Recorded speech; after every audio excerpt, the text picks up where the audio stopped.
So I'll be talking today about how inspired businesses inspire consumers. Basically, we're going to go through what is an inspired business, what is an inspired consumer, and then I'll show you some real-world examples. And then, afterwards, we'll talk a little bit about bridging the gap between marketing and technology and how to really, inspire everything that's going on. So I'm Ryan Gillis. I'm the founder and CEO of RoboFirm, digital agency innovating content, commerce, and user-centered experiences. And this is Robo.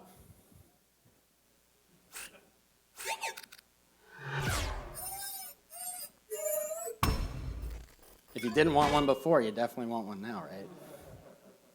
So we'll start with what is an inspired business, right? What do I mean by an inspired business? There's a great talk by a guy named Simon Sinek. Who's familiar with Start With Why on TED? Okay, anybody brave enough to give a 5-second summary of what it's about? No? I'll give you a robo for knowing what it was, though. Ooh, let's give him a hand, huh? Yeah, robo for you. All right, so Simon Sinek has a talk that's called Start With Why. And what he kind of talks about throughout this talk is that most businesses communicate from the outside in. They talk about what they do, they talk about how they do it, but they don't ever really explain why they do what they do. And his talk is about codifying, talking from the inside out, to really explain why you do what you do, what your values are as a business, and explain that to your consumers from the inside out. And so he draws this, what he calls the golden circle, and we start with why and we come outside to the what. And he uses a couple examples. I'll steal one from him, right? He talks about Dell versus Apple. And you look at Dell selling computers, and Dell says, hey, we build computers. What do? We build computers. They've got the fastest processors, the most RAM, but they never really talk about, what do they care about with the computers? Why are they selling it to their consumers? And if you look at the consumer base that purchases from Dell versus from Apple, it's a completely different consumer base that you're looking at and, how they interact with the company.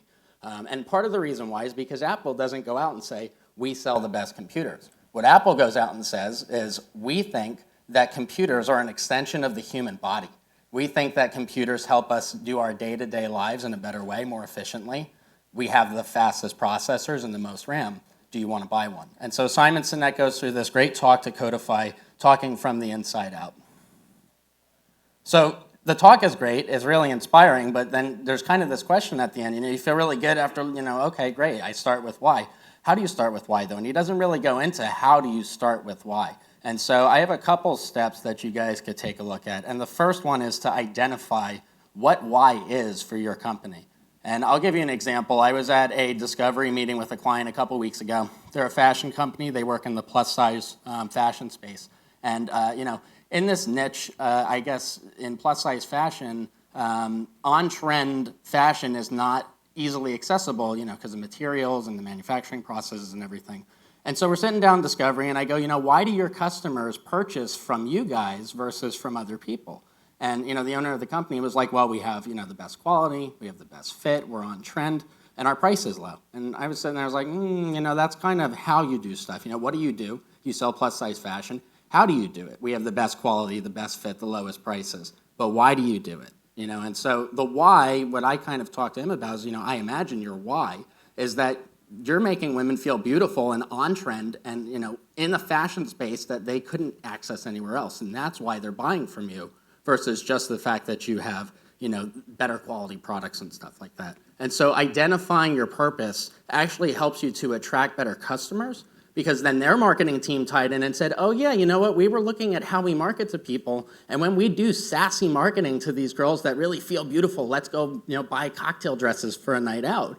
They buy a lot more. Our conversion goes up a lot when we do that. And so it kind of spawned a conversation. They reworked kind of how they're going to lay out everything that they're doing on the site, this new project.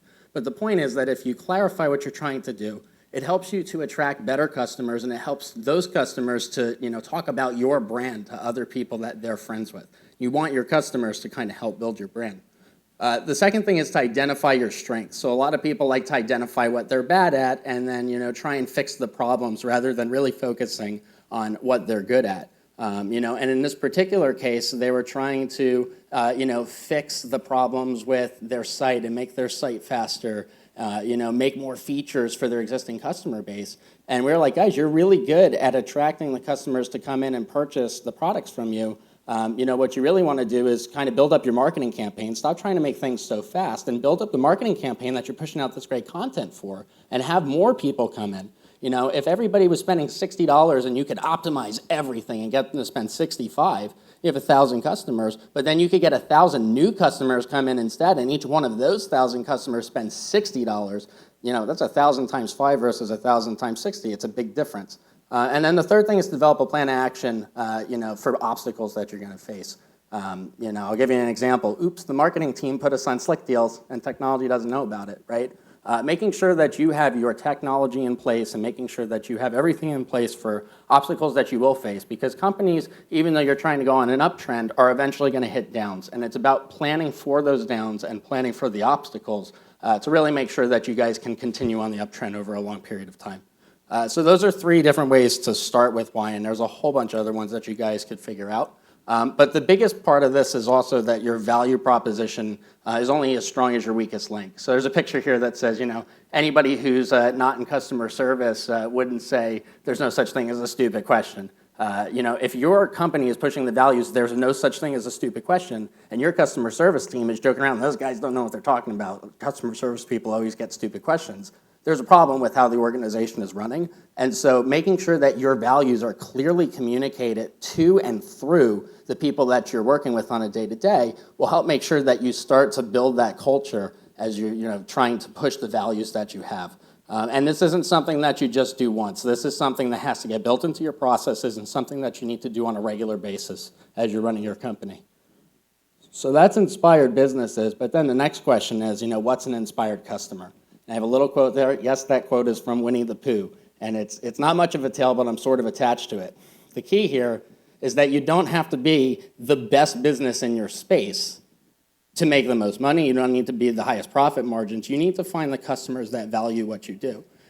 Take an example like Starbucks that we'll talk about a little later. When Starbucks first opened, Starbucks wasn't the coffee shop that made the most money. They probably weren't the highest profit margin and whatnot. But they had values that helped them grow to the point where they actually were the leader in their industry. And so I have some pictures of inspired consumers because we all know what they look like, right? There's a guy with an old school typewriter at Starbucks. There's a Disney fan with a ton of plushies, and my personal favorite, people that listen to bad music. Does anybody here like Justin Bieber? No robos for you. Who doesn't? You get a robo. Perfect. He doesn't like Justin Bieber. Let's give him a round of applause, everybody. So inspired consumers, what are we talking about? Well, we're talking about brand loyalty. And what that really means, when you think about brand loyalty, everybody thinks, okay, product quality, customer service, am I on trend in the fashion industry? But really what we're talking about with inspired consumers are values, right? People aren't buying what you do. They're also buying why you do what you do. And so it's really important to make sure as you're building your brand and what you sell and how you sell it, that you also have the values communicated, to your consumers so that they can understand. And the purchases can reflect on themselves when they go to buy. I feel really good about buying a dress from the plus size lingerie section because it made me feel good and this company's great and let me tell my friends. And it's also important to understand, what economy your inspired consumers are actually buying in. So I have the progression of economic values here, and I'll use Starbucks as an example. So a coffee bean, this is a great talk by Joseph Pine actually on TED as well. A coffee bean's a great example. You start at the commodity, you get a coffee bean. You're talking about 1 and 2 cents for coffee beans, right? If you roast them and package them, then it's good, and now you can suddenly sell coffee beans for 10 to 15 cents. In a services base where now you're brewing the coffee and selling a cup to people at a convenience store, bodega, whatnot, 50 to $1, 50 cents to $1 for a cup of coffee.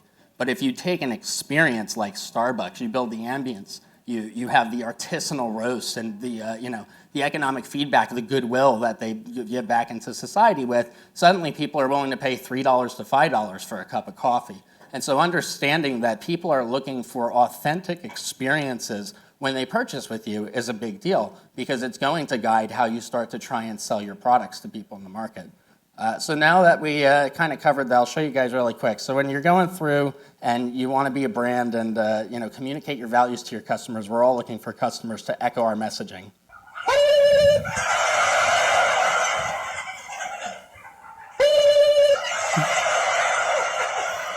And wouldn't that be great if we were the business in front of all our customers echoing what we're talking about?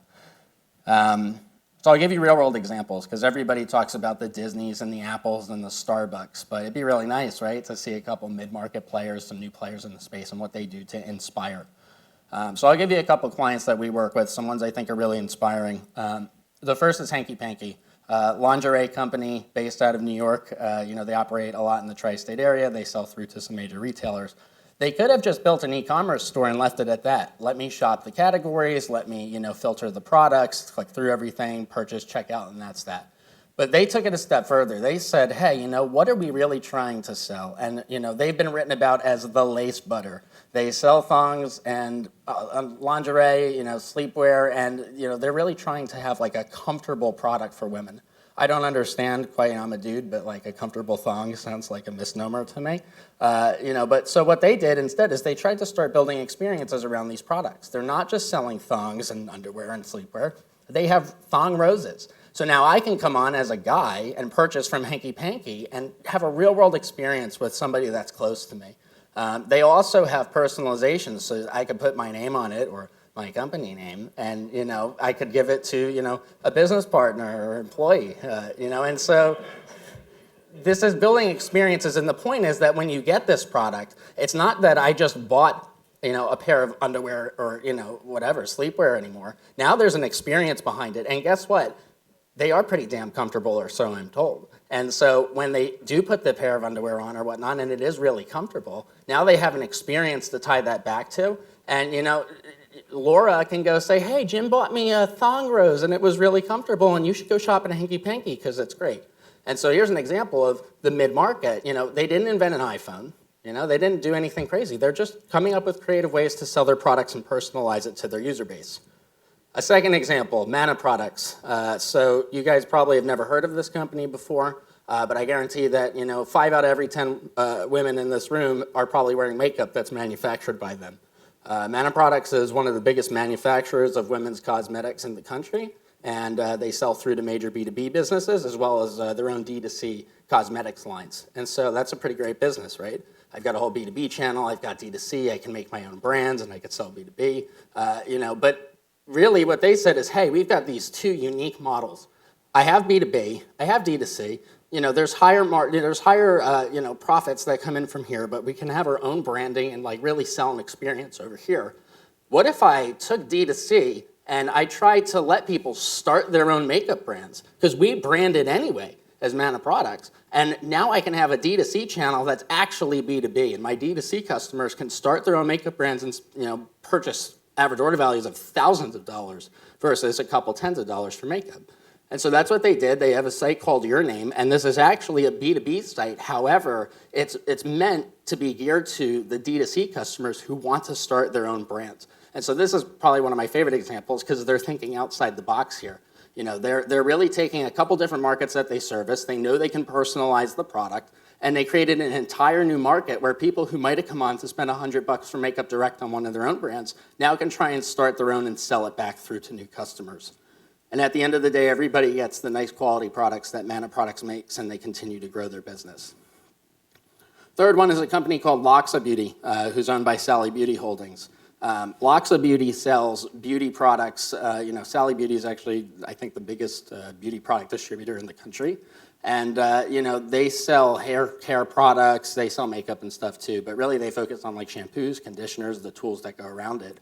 And they could have just done that. They could have said, hey, we sell these products, we have them in stock, let's just sell that and be done with it, make a lot of money and go home, right? That's not what they did.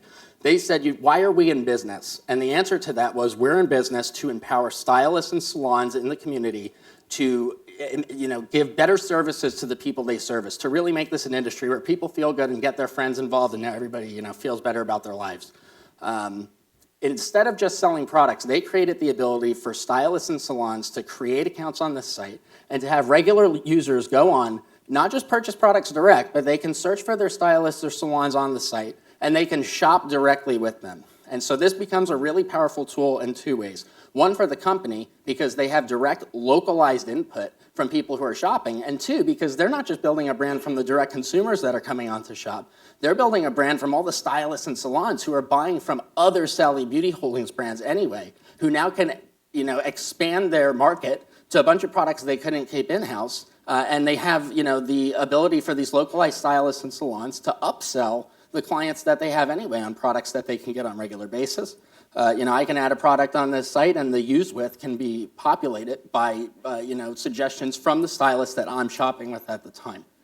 And so, this isn't necessarily rocket science, and, you can use Magento to power all this stuff. This isn't Starbucks, this isn't, Apple, this isn't inventing iPhones. This is literally just taking an idea, and it all starts with why. Why are we in business? And turning it into some, creative marketing that you can use with your customers. The other big part of Loxa Beauty is that in the physical world, there are commissions, and people get paid for the products that they sell. And so Loxa also created this model where for every sale that goes through to the stylist that you're shopping with, they actually still get paid their commission when they're going on the site, and they have a whole panel to manage everything that they want to do. So it's some pretty cool real-world use cases. And we've talked a lot about the why do people do what they do and the what do they do, but we haven't talked a lot about how do they do it. And so this is where we start to talk about how to bridge the gap between marketing and technology. So this is probably one of the more important pieces. Marketing is a big deal, right? It's a big difference for how you market, for who's going to come in and buy your products and stuff. And I think that the marketing actually drives the technology. So things start with marketing, right? You don't have a bunch of developers in a room like, how are we going to sell beauty products to the people who are purchasing from us today? What you do is you have a marketing team that does that.